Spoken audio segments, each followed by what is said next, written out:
Hello, good morning. Can you see me? I hope you can see me. Okay. Ooh, look at that sunlight. Hi. So welcome to I guess this is going to be my YouTube channel. My name is Danny Janae. I'm a writer and poet and journalist. And this is my channel where I'll be talking about those things. So poetry, writing, publishing, things of that nature. This first video is going to be just like background stuff, like who am I, what I do, how you can do what I do, and all that stuff is going to be later down the line. But for now, just like introduction to me. So what about me should you know? I have been writing since the second grade, and I started seriously putting energy into writing poetry, especially when I was in college in 2012, I would say. I started college in 2010, but I waited until my sophomore year to declare my major, which was creative writing at the time. And then I graduated in 2014 and would basically meet with my friends from college to do writing workshops together on Sundays usually. And we meet in person for like the first couple years. And then as we all grew up and like moved away and things like that, we started meeting online. And I started publishing poems in journals in 2017, so not quite 10 years ago, but close. So I have some experience in this realm. It took me that 3 years to start publishing in journals because I was doing a lot of more performance-based stuff in those 3 years, so like open mic nights, being a featured reader on like a lineup of poets that were doing readings at like a coffee shop or a bar, stuff like that, or performance spaces as well. And then, yeah, I've been publishing poetry for the past, 8 years? Yeah, 8 years.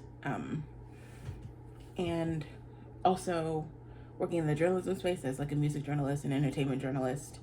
And I recently counted, and I have 502 bylines, and I'm not sure if that number includes my bylines from poetry stuff or if it's just like journalism things. Please excuse my nails, they're a mess right now, but yeah, I think that's just journalism stuff without my poetry bylines included in that.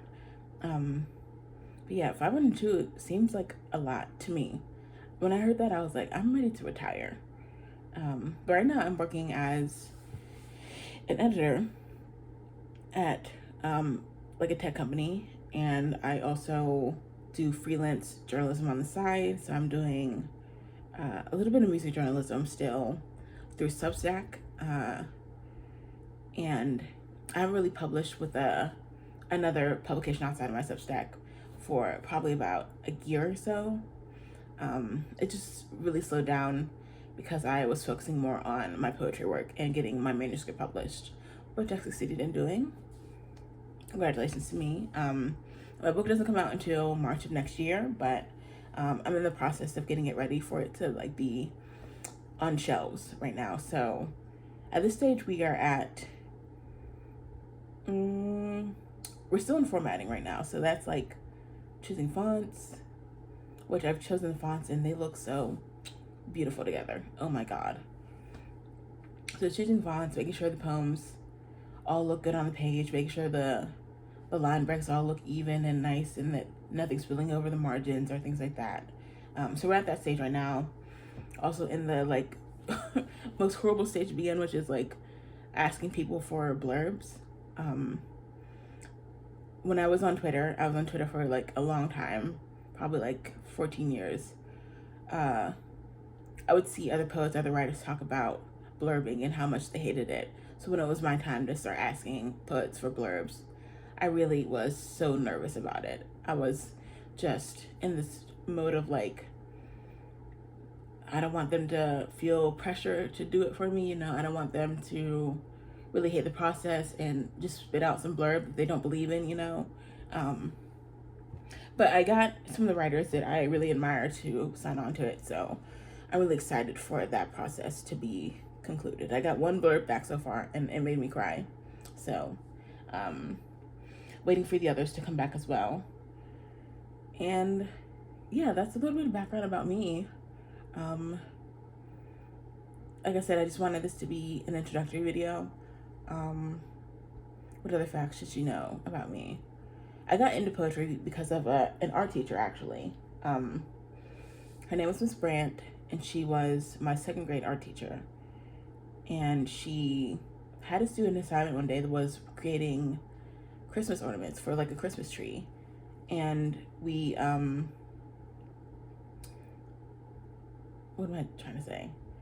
We made them with like glass bulbs and stuff like that, and then we put lines of poetry on them that we really liked. So that was like how I learned about some of the most like well-known poets. So like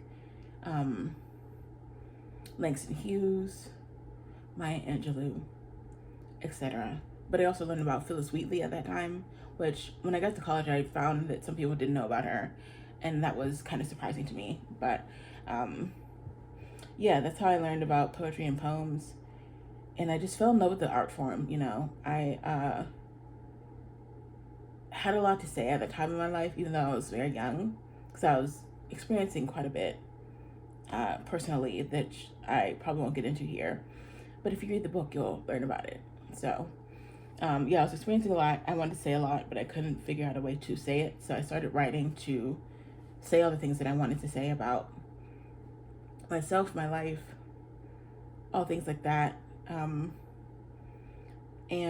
like most people that are writers, those early journals full of poems and stories are like cringe inducing, you know, like I wouldn't want to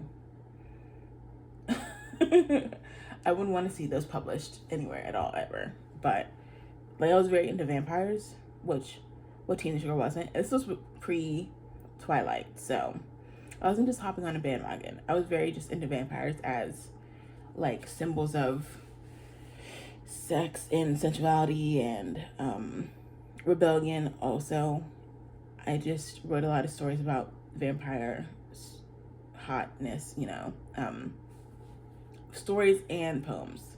Like I had a whole sequence of poems that was about my vampire lover. So